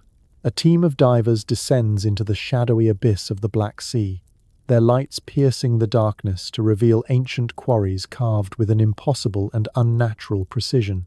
They find vast chambers lined with strange crystals that, during a sudden and intense solar flare, ignite in a spectral, otherworldly glow, revealing hidden portals that seem to warp the very water around them, whispering of timelines that have been twisted beyond all recognition. These explorers described vast excavated halls, their walls inscribed with geometric symbols reminiscent of ancient Siberian petroglyphs. It is here, the theory suggests, that the Tartarians may have extracted the very crystals needed for their devices of quantum compression technologies capable of folding matter, energy, or even historical events themselves into denser, more manageable forms. The site itself reportedly exhibited extreme hazards during the solar flares of that year, with the glowing portals distorting electronic signals and inducing a profound sense of disorientation in the divers, as if they were activating ancient and powerful safeguards. At the same time, artificial intelligence analyses of texts recovered from similar mud-flood vaults began to decode inscriptions that spoke of temporal layering, a process where historical events are deliberately superimposed upon one another to accelerate progress or to conceal devastating defeats. These findings align with an eerie and unsettling precision to Fomenko's mathematical models, which had already detected these statistical duplicates in the ancient chronicles. This raises profound questions with no easy answers. If our history has indeed been compressed to begin in the 8th century, who were the master illusionists who orchestrated this grand fabrication? And what role did the invading hordes of history play in this far-reaching psychological operation? Fomenko's work argues that this inflated timeline served to elevate the narratives of the West, portraying Russia as a latecomer to the stage of history rather than as the originator of its grandest achievements. The quarry's pulsing crystals suggest a quantum angle to this mystery. Perhaps the Tartarians harnessed such energies to compress physical distances for their legendary nomadic travel, or to compress resources for their incredible feats of construction. These were technologies that were later stolen, suppressed, and deliberately erased from our history. The psychological operation, then, becomes a tool not just for promoting a nationalist agenda, but for forcing us to question the very nature of our reality. What if our entire education system perpetuates this compression, teaching us elongated and falsified histories in order to dilute the power of a unified and incredibly advanced Slavic Tatar past? The unanswered riddles only multiply. If the portals in the Black Sea quarry whisper of folded and manipulated realities, then who is controlling the unfolding of our history now? And what unforeseen hazards await those who seek to expand the timeline and reveal the truth once more? Fomenko's Chronology, while labelled as pseudo-history by its many critics, persists because it echoes a deeper and more profound unrest, the creeping suspicion that our past has been manipulated like a psychological warfare map, with the great and powerful empire of Tartaria as its redacted and secret core. In the hushed annals of biblical prophecy, two names echo like thunder across desolate plains: Gog and Magog. They are the harbingers of an apocalyptic chaos, tribes destined to unleash their innumerable hordes upon the world in a final, cataclysmic surge. But what if these are not mere allegories of distant barbarians, but are instead veiled references to a tangible and terrifying force that once clashed with the grandeur of the Tartarian Empire, a force that invaded not across land or sea, but through shimmering portals that bent the very fabric of reality itself? Ancient texts, from the scrolls of Ezekiel to the revelations of John, paint a picture of northern invaders, walled off by the legendary barriers of Alexander the Great. Yet modern conspiracies reframe this ancient conflict as something far stranger. They suggest a war fought against demonic entities or alien overlords, their realm of origin overlapping with the vast and desolate expanses of Siberia, the very heartland of the erased Tartarian Empire, where, even today, UFO sightings flicker like spectral warnings of a gate that was never truly sealed. The scriptural accounts provide a chilling blueprint. The Book of Ezekiel describes Gog as a prince of Meshech and Tubal, leading his armies from the remote north to assail the lands of Israel in a vision of an end-times Armageddon where fire will rain down from heaven. The Book of Revelation escalates this prophecy, portraying Gog and Magog as entire nations deceived by Satan after a millennium of peace, who will then march across the breadth of the earth only to be devoured by divine fire. These prophecies, however, take on a startlingly terrestrial quality when viewed through the lens of history and cartography. Medieval maps, such as the Catalan Atlas of 1375, explicitly place the lands of Gog and Magog deep within the wilds of Asia, in the very territories that were labelled as Tartaria. A 17th century chart, drafted in 1684 by Giacomo Cantelli da Vignola, goes even further, marking Gog and Magog within the borders of Great Tartary, nestled between the Black and Caspian Seas. This was not a vague association. This was a specific geographical placement, suggesting that to the mapmakers of the time, the people of Tartaria and the prophesied hordes of Gog and Magog were one and the same. This is where the narrative splits into two fascinating and terrifying possibilities. The first is that the conquerors of Tartaria deliberately demonized its people, rebranding the diverse ethnic groups of the empire, the Turks, the Mongols, the Tatars, as the satanic hordes of biblical prophecy, in order to justify their complete and total erasure from history. In this version of events, Tartaria was not the aggressor, but the victim of a masterful smear campaign that has lasted for centuries. The second, and far stranger possibility, is that the prophecies were literal. This theory transforms the story into a trans-dimensional invasion, with Gog and Magog as a malevolent coalition, perhaps demonic hybrids or extraterrestrial proxies that infiltrated and dismantled the Tartarian Empire from within, using a network of portals as gateways for their devastating assault. This portal theory, as outlandish as it may seem, finds strange echoes in other modern conspiracies. The Iraqi Stargate conspiracy, for example, which became popular in the early 2000s, claimed that Saddam Hussein had unearthed a portal in the ziggurat of Ur, a device for interdimensional travel left behind by the Anunnaki gods, which then prompted a swift invasion by outside forces to seize it. In Tartaria's saga, these portals become the primary invasion points. Gog and Magog were otherworldly forces, slipping through cosmic rifts that were anchored in the Siberian heartland, a region where UFO sightings are still inexplicably common.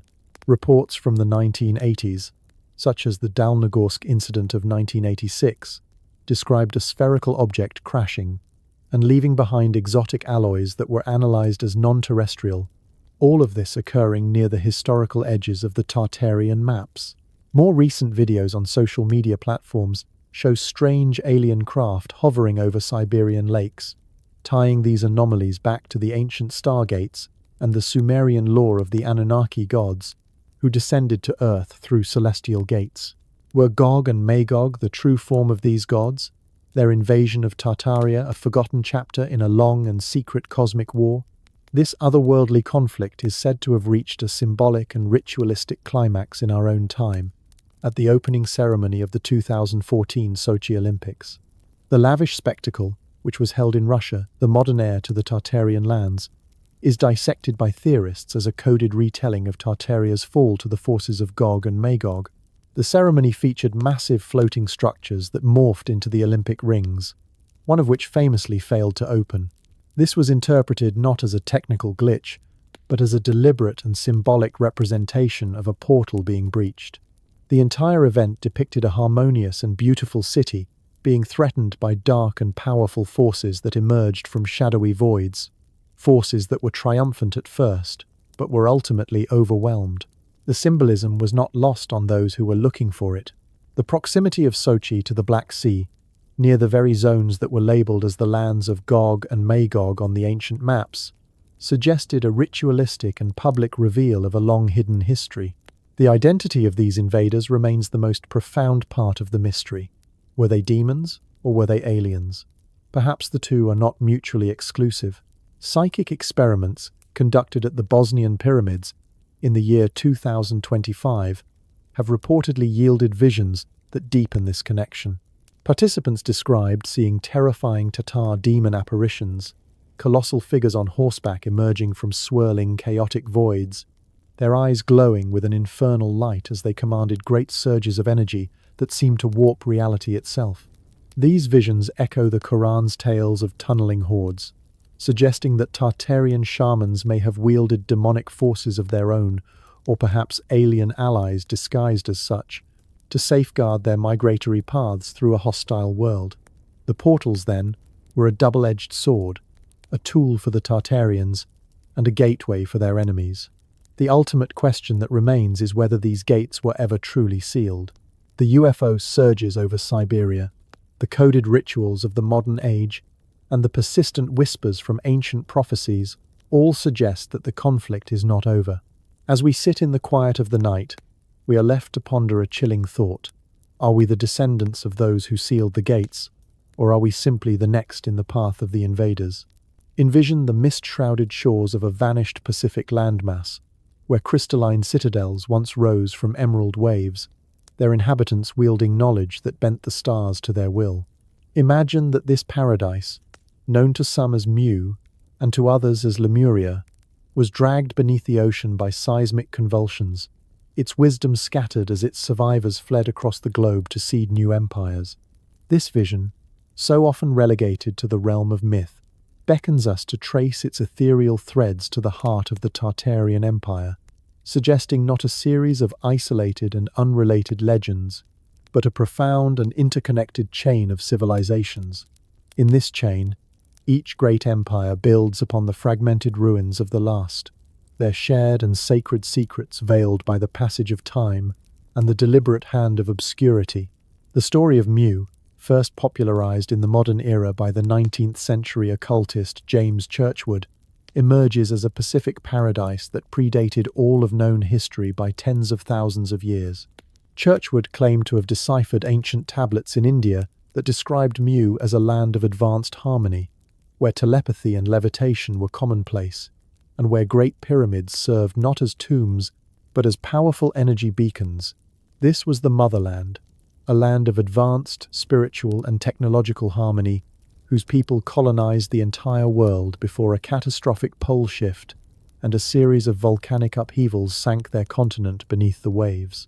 The intrigue of this tale lies in its stunning parallels to the Tartarian narrative, Mu's crystal technology mirrors Tartaria's theorized ability to harvest atmospheric energy. Both civilizations allegedly mastered a form of free power that defied the concept of scarcity, and the downfall of both is tied to great geological upheavals that are eerily reminiscent of the mud flood's liquefaction horrors. Churchward's accounts, though dismissed by mainstream scholars as fabrications, gain a new and vibrant life in the conspiracy circles that link Mu to the hypothetical landmass of Lemuria. Lemuria, in turn, was reimagined by theosophists like Helena Blavatsky as a spiritual haven for the root races of humanity, its descendants forging the next great civilization of Atlantis in the Atlantic, before its own legendary submergence, around 12,000 years ago. This brings us to the shores of Atlantis, Plato's cautionary tale of a great naval powerhouse with concentric rings of water and land, a society that possessed advanced metallurgy and was ruled by kings descended from the god Poseidon. Plato claimed that Atlantis was swallowed by the sea in a single, terrible day and night of earthquakes and floods. But what if Atlantis was not the end of the story, but merely a bridge? What if Movian refugees had established Atlantis, and then, after its own cataclysm, Atlantean survivors migrated eastward to the great steppes of Eurasia to seed the empire of Tartaria? The connections spark endless and fascinating speculation. Tartaria's vast Asian expanse, which was once mapped as encompassing Siberia all the way to the Pacific Ocean, aligns with the eastern fringes of Mu, a place where its survivors might have integrated with the local peoples, erecting their star forts as powerful echoes of Mu's geometric energy grids. The psychic Edgar Cayce channeled visions that seemed to confirm this, describing the destruction of Mu around 50,000 years before Christ, with its people scattering to the Gobi Desert region's prime Tartarian territory, carrying with them the knowledge of pyramids that functioned as great power plants. This fusion of inherited knowledge fuels the theories of a unified and ancient global network, a network so advanced that we are only now beginning to comprehend its remnants. The crop circles, those enigmatic and impossibly intricate artworks that appear overnight in fields worldwide, may be messages from the Movian or Atlantean descendants who are embedded in the Tartarian lineage. Often appearing as geometric replicas of star forts or pyramid alignments, these incredible formations exhibit plasma-like burns and strange node elongations that are inexplicable by human hoaxers, suggesting they are electromagnetic imprints left behind by some lost and forgotten device. This grand narrative of mother civilizations takes on an even more profound and otherworldly dimension with the introduction of the Anunnaki, those Sumerian deities often linked to ancient aliens in fringe theories. This hypothesis posits them as the cosmic architects who may have seeded Mu with genetic enhancements in the first place, creating hybrid giants whose powerful lineages flowed into the elites of Atlantis, and, eventually, into the nomadic tribes of the Tatars. Psychic sessions conducted in the year 2025 at the Bosnian pyramids, great structures with tunnel networks that echo the subterranean labs of Mu, have reportedly yielded visions of Anunnaki figures guiding Tartarian, shamans in complex quantum rituals, compressing their vast knowledge of the stars into the oral traditions of the nomadic people. These sessions, documented in emerging parapsychology reports, also described great hazards, such as disorienting energy fields that induce a sense of temporal disorientation, as if the pyramids themselves guard against unworthy access to this powerful hybrid heritage. Could the Anunnaki's interventions explain the legendary endurance of the Tatar people, their hordes traversing entire continents with what seemed like otherworldly guidance, a history that was later suppressed by emerging empires who feared the lingering influence of these powerful aliens? As we navigate this interconnected web of myth and memory, the curiosity only swells. If the Tatar nomads were indeed the living bridge between the crystalline harmony of Mu and the engineered might of Atlantis, what other quantum secrets did they encode in their steppe migrations? And why do the discoveries of our own time seem to pulse with energies that defy modern science? The stories of their Anunnaki origins, the strange Turkish quarries, and the cryptic messages of the crop circles all converge in a grand symphony of speculation. The downfall of the mother civilizations through great cataclysms may have been a compression event, a way of folding their immense wisdom into the very bloodlines of the Tartar people for safekeeping.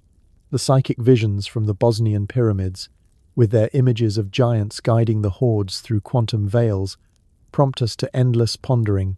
Are these maternal ties a pathway to reclaiming our lost human potentials, or are they a hazard-laden trap, set by ancient guardians to protect their secrets from those who would exploit them? The enduring legacy of these mother civilizations whispers to us through the ruins of our world, urging us to question, to explore, and to remember. In this nocturnal reverie, dear listeners, let these linked legends lull you, sparking dreams of unified ancients.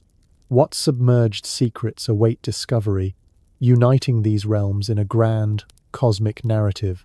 The stories of these great mother civilizations, from Atlantis to Mu, form the very foundation of this inquiry. For a deeper exploration of each of these vanished worlds, I warmly invite you to immerse yourself in our Lost Civilizations playlist. As you drift towards sleep, perhaps from a quiet corner of the world, I would love to hear your reflections on these ancient connections in the comments below. And if you are eager to dive deeper, consider subscribing to continue this quest for hidden truths together under the stars. In the digital hum of the year 2025, a quiet but profound revolution brews, not in the streets or in the halls of power, but in the sprawling, interconnected forums of the internet. Here, in the ethereal realm of pixels and data streams, a lost history is being resurrected, its fragments pieced together by a global community of digital detectives. The enigmatic empire of Tartaria has resurfaced not as a forgotten footnote in a dusty archive, but as a viral and captivating phenomenon, its story unfolding in real time across platforms that have become the new libraries of Alexandria for our modern age. This is the digital awakening, a grassroots movement fueled by podcasts, social media threads, and underground collectives that are breathing new life into a suppressed and powerful legacy. The new centers of this historical inquiry are not universities, but online communities. Platforms like Reddit and YouTube have become the modern forums for these pseudo-historical discussions, with subreddits such as r divided by Tartaria boasting thousands of dedicated members who spend their hours dissecting old maps, analyzing architectural anomalies, and debating geological oddities. As of the year 2025, these digital spaces are buzzing with fresh analyses, including discussions of radar scans that have revealed strange underground structures beneath the Giza pyramids, which some enthusiasts have linked to Tartarian energy-focusing technologies. These discoveries, often pulled from the fringes of scientific outlets, fuel intense debates about electromagnetic wave amplification in ancient chambers, blurring the lines between established archaeology and speculative theory. Imagine scrolling through these late-night threads, where users from across the globe share grainy photographs of half-buried windows in old European cities, questioning if these are the scars of a global mud flood rather than the simple results of urban evolution. The immense allure of this movement lies in its empowerment. Ordinary people, armed with nothing more than their smartphones and open-source research tools, are collectively assembling a puzzle that mainstream history has allegedly overlooked or deliberately concealed. Podcasts have amplified this resurgence, transforming Tartaria into a staple of alternative media and a modern form of oral tradition. Episodes like Deep Research, Tartaria delve into the deepest roots of the conspiracy, exploring how the ornate and seemingly temporary structures of the world's fairs might have been repurposed Tartarian relics, which were then demolished to erase all evidence of their free energy systems. Listeners are drawn in by compelling narratives of atmospheric electricity being harnessed through great domes and towering spires, concepts that find a powerful echo in the suppressed inventions of Nikola Tesla. In the year 2025, these shows continue to dissect declassified documents from agencies like the CIA, some of which are purported to hint at the existence of hidden civilizations with technologies far beyond our own. This digital discourse is not just idle entertainment, it inspires tangible, real-world actions. Amateur researchers now organize virtual tours of Tartarian sites using tools like Google Earth, allowing them to spot previously unnoticed star forts in satellite imagery that seem to align with the planet's geomagnetic lines. The crucial question that arises from this collective effort is a persistent one. Are these recurring global patterns mere coincidences, or are they the undeniable remnants of a deliberate and highly advanced global network that was designed for the harvesting and distribution of energy? Social media platforms, particularly X and TikTok, serve as the real-time pulse of Tartaria's modern influence. Hashtags like #Tartaria and #Mudflood trend sporadically, as users share compelling videos of unexplained urban features, sunken basements in Chicago, or bricked-up doors in San Francisco that seem to suggest a catastrophic burial event of immense proportions. A popular thread from July of 2025 analyzed the 19th century Orphan trains as a potential cover-up for the survivors of the mud flood, linking this theory to declassified files that some interpret as evidence of systematic population resets. The spiritual dimension of this awakening is also growing, with influencers claiming to channel messages from otherworldly entities like the Pleiadians, who describe Tartaria as a golden age of cosmic harmony that was disrupted by dark, invasive forces. These posts garner thousands of engagements, blending a deep spirituality with the intricate details of the conspiracy and prompting users to question the energy monopolies that dominate our world today. Beyond the digital realm, Tartaria's legacy is beginning to seep into the tangible world, subtly influencing contemporary architecture, scientific pursuits, and cultural expressions. Modern architects are drawing inspiration from the neoclassical elements, the domes, the arches, the sacred geometric patterns that Tartaria theorists attribute to the Lost Empire's unique designs. In cities like Washington, D.C., the capital's magnificent dome is seen by some not just as an aesthetic choice, but as a structure that incorporates resonant properties for a subtle and harmonious flow of energy, a quiet nod to the great Tartarian capacitors of old. This cultural revival is fostering a powerful sense of empowerment, encouraging people to question their dependency on finite energy sources and to seek out sustainable alternatives that are inspired by the wisdom of the past. Yet, this digital awakening is not without its controversies. The Tartaria theory often intersects with broader conspiracy frameworks that challenge societal norms and can be used to foster a dangerous distrust in established institutions. In the year 2025, intense debates rage on platforms like TikTok, where short, viral videos dissect Tartarian motifs found in modern corporate logos, suggesting a hidden continuity of power that stretches back for centuries. While for many this is a harmless spark of doubt against what they see as dogmatic historical narratives, these ideas can also be co-opted by extremist groups to fuel their own divisive agendas. Perhaps the most profound critique of this movement is the idea of weaponized nostalgia. Is it possible that the romantic allure of a lost, harmonious utopia is a deliberate distraction, a subtle tool to divert our attention from the very real and ongoing oppression of the modern-day Turkic peoples, the living descendants of the Tatar legacy? As we reflect on these modern manifestations, Tartaria emerges not just as a historical curiosity, but as a powerful catalyst for re-evaluating our entire world. From the underground anomalies revealed by geophysical surveys to the grassroots decoding of antique maps on internet forums, the evidence continues to surface, constantly blurring the lines between established fact and speculative fiction. Its influence permeates discussions on climate engineering, where the mud flood theories serve as a dark parallel to modern geodisasters, and it inspires the push for energy independence through projects that unwittingly mimic the atmospheric collection systems of old. Ultimately, the collective fascination with this lost empire points to a deep and universal human yearning, a yearning for a time when harmony reigned and humanity was free from the suffocating grip of scarcity. Whether this digital awakening will herald a new era of enlightenment or descend into the pitfalls of conspiratorial thinking remains to be seen. But one thing is certain: the ghosts of Tartaria have been summoned, and they are not likely to return to their slumber anytime soon. In the stark dawn of the year 2025, a Uyghur woman in Xinjiang stands before a shuttered mosque, her hijab carefully hidden beneath a plain scarf to evade the prying eyes of the state. Across the vast and windswept steppes of Kazakhstan, a Kazakh elder whispers ancient folk tales to his grandchildren, taking great care to avoid the Russian words that have crept into their language, slowly eroding their proud heritage. In occupied Crimea, an activist marks another year in a detention cell, his only crime being his refusal to renounce his Tatar identity. These are not isolated moments of hardship.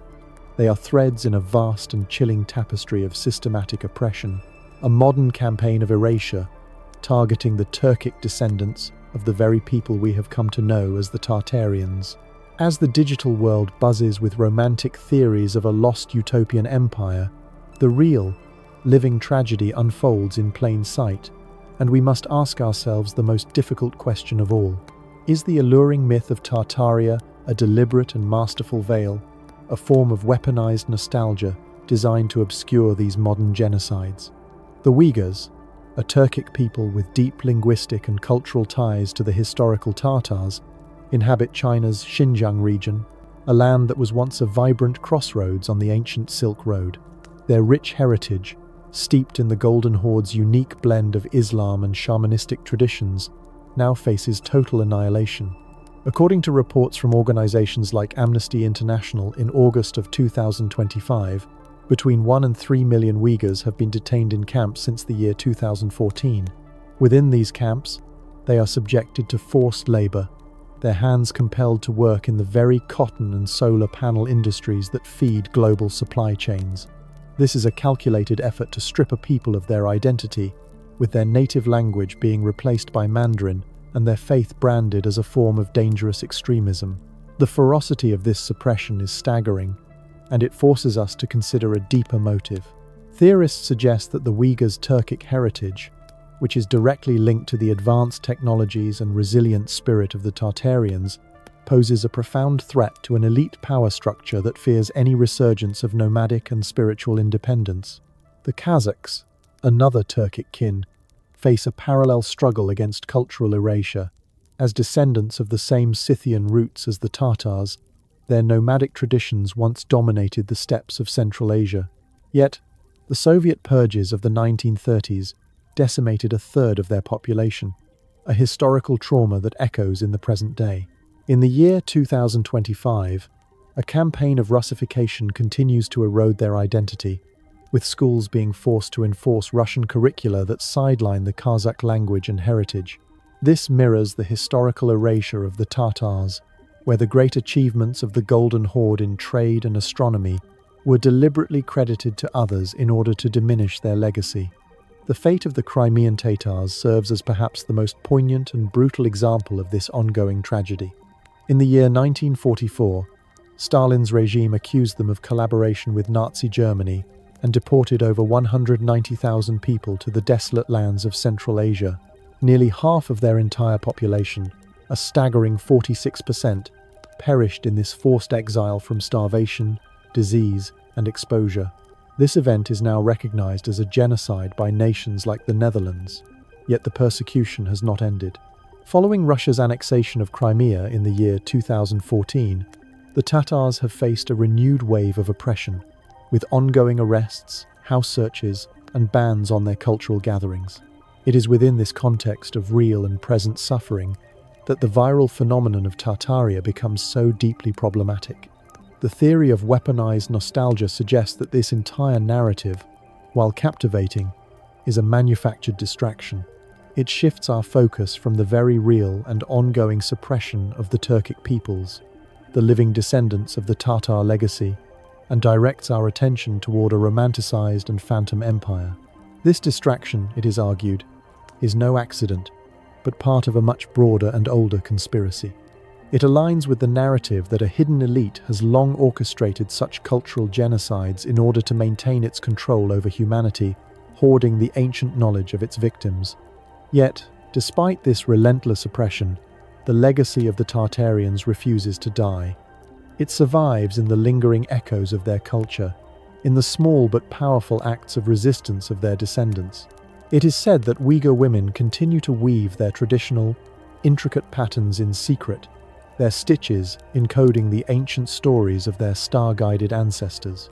In Kazakhstan and Crimea, Traditional music and dances are being revived in clandestine gatherings, their rhythms and melodies a defiant connection to a past that refuses to be silenced. It is here that we may find the truest remnants of Tartaria. Perhaps their suppressed songs and tales are the keys to a lost science.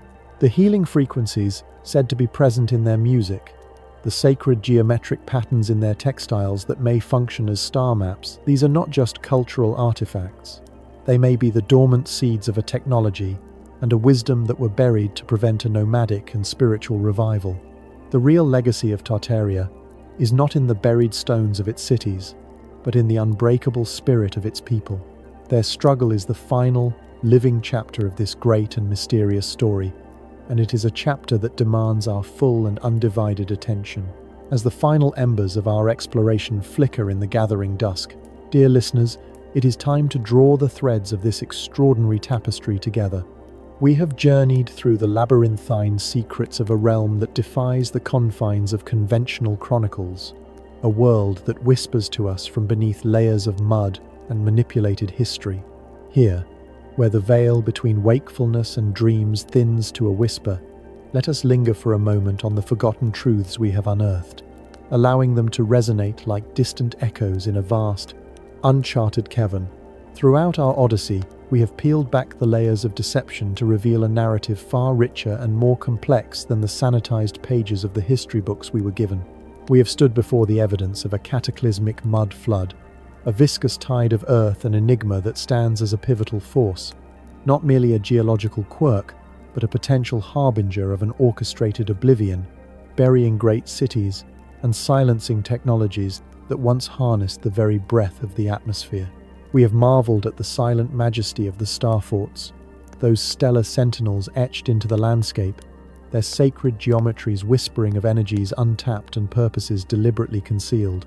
The glittering world's fairs, those fleeting and spectacular displays of splendor, have emerged in a new light, not as celebrations of modern progress, but as veiled exhibitions of a salvaged and ancient grandeur, which were then dismantled in suspicious haste to shroud the last vestiges of a fallen empire. We have traced the vanishing ink on ancient maps, charting a deliberate rewriting of the world's borders, and we have stood before the ghostly ashes of scorched libraries, mourning the incineration of a knowledge that could have completely rewritten our origins. The narrative has expanded across the globe and into the cosmos, with extraterrestrial whispers and profound links to the sunken mother civilizations of Atlantis and Lemuria, suggesting that this lost empire was but a single nexus in a grand and tragic cosmic drama. We have seen the Moors and the Native Americans, long relegated to the margins of history, reclaimed as the possible heirs to Israel's scattered tribes, the master builders of a world their conquerors stole and then claimed as their own. And in our own contemporary world, we have witnessed these echoes reverberate through the vibrant channels of digital dialogues and new scientific stirrings, a powerful reminder that the past is never truly interred. Yet, the true power of this exploration lies not in finding definitive answers, but in the fertile ground of inquiry that it cultivates within each of us. It compels us to confront the unsettling possibility that our world is built upon layers of deliberate omission. The modern digital awakening, with its viral spread of these ideas on platforms from X to Reddit, proves that humanity is beginning to question the official narrative on an unprecedented scale. This resurgence is not confined to screens. It permeates our world in tangible ways, with geophysical surveys in the year 2025 unveiling subterranean anomalies that hint at buried infrastructures and independent inventors tinkering with atmospheric electricity prototypes, wondering if they are tapping into a suppressed science. The legacy of this lost world, therefore, endures as a powerful metaphor for the unquenchable thirst of the human spirit for truth amidst a sea of obscurity. The story is a profound cautionary tale, a warning that the cycles of erasure and reset might recur if we remain complacent in the face of those who would seek to control our past in order to dominate our future. And so, my dear companions in curiosity, I issue one final heartfelt call to action. Do not let these whispers fade into the night. Embark on your own investigations, pore over the antique maps in digital libraries, visit the ancient star forts with fresh and questioning eyes, or join the online forums to share your own unique insights. I invite you to comment below with your thoughts.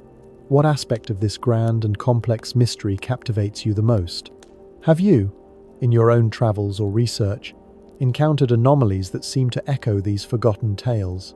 Please consider subscribing to Mystery History for Sleep for more journeys into the unknown, and be sure to share this exploration with any fellow seekers you may know. Together, we can continue to illuminate the forgotten corners of our history, one gentle inquiry at a time. Remember, the truth so often hides not in the bold headlines of history, but in the quiet and subtle spaces that exist between the accepted facts. It is in those very spaces that the greatest discoveries await. May these insights accompany you into your dreams, where the boundaries of possibility can expand without limit. Until we meet again in the realms of mystery, rest well, and let the stars above whisper their secrets to your soul. Good night.